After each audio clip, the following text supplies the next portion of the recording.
Hi and welcome to another Watch Geek video. Today we get to spend some time with a Rolex Datejust II, reference 11-6300. The Datejust has been one of the cornerstones of Rolex and one of the longest running models. Introduced in 1945, it was the first watch to offer a date display in a window on the main dial. Something so simple, yet so useful that no one thought of doing until then. Over the years, Datejust has become one of the most recognizable Rolex watches out there, especially the version with the fluted bezel. Until 2009, it was offered in 36mm for men and 28 for women. Even though Rolex is very conservative and in a way ignores trends as they're the ones setting them, they finally succumbed to the big watches trend and in the mentioned 2009 introduced this, the Datejust II, that pumped the old 36mm version to a whopping 41. I say whopping as that is a 5mm size increase in one go. With that move, Rolex I'm guessing wanted to bring Datejust to younger buyers, as some versions, including this smooth bezel white dial model, look a lot more sporty compared to the image the fluted bezel 36 models had, seen as watches for older men.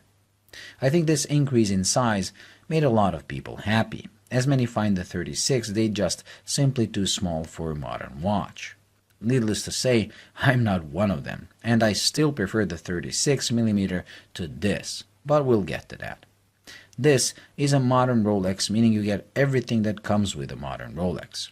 Impeccable fit and finish, white gold markers in hands, the 3136 movement that is a more shock-resistant version of the 3135 in the Datejust I from the same era, and an incredible case, bracelet, and clasp made of Rolex's own 904L steel.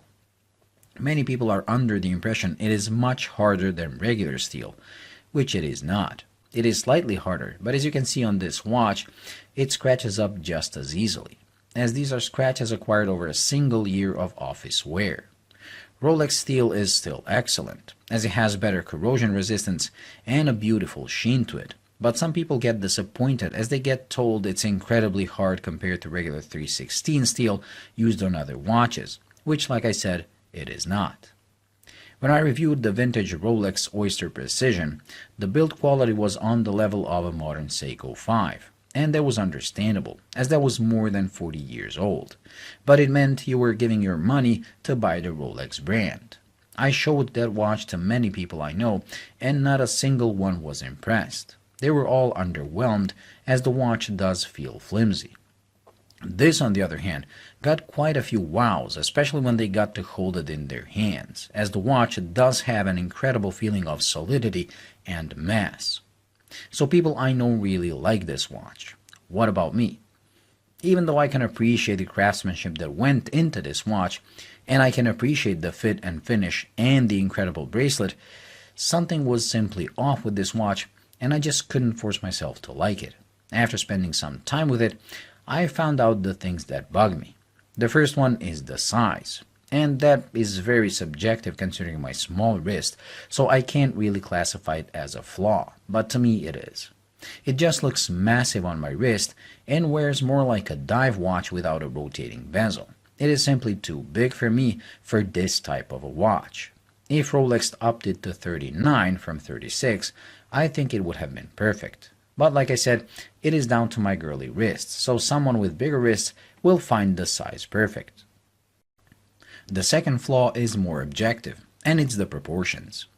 The original 36mm version has some of the nicest and most classic proportions ever found on a watch, which probably explains why it has been so popular for so long. But with this, Rolex didn't just increase the watch proportionally, but made changes to parts of the watch, completely ruining the perfect proportions. So the lug width of 20mm is the same as the 36, with the lugs themselves getting fat and angular. The bezel is also thicker relative to the dial compared to that of the 36mm.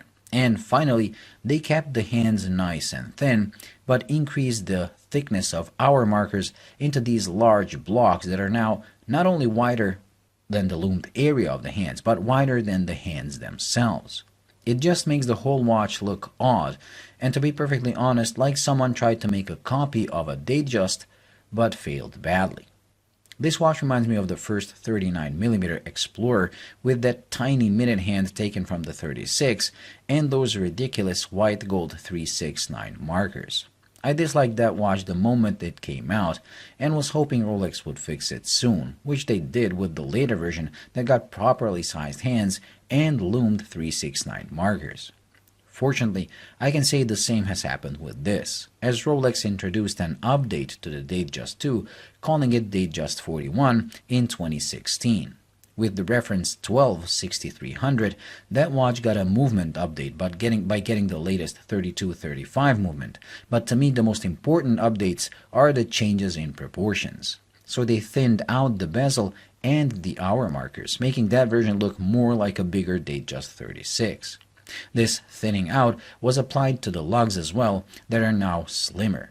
All these combined made the newer version look much better, but also made the proportion mistakes of this more pronounced.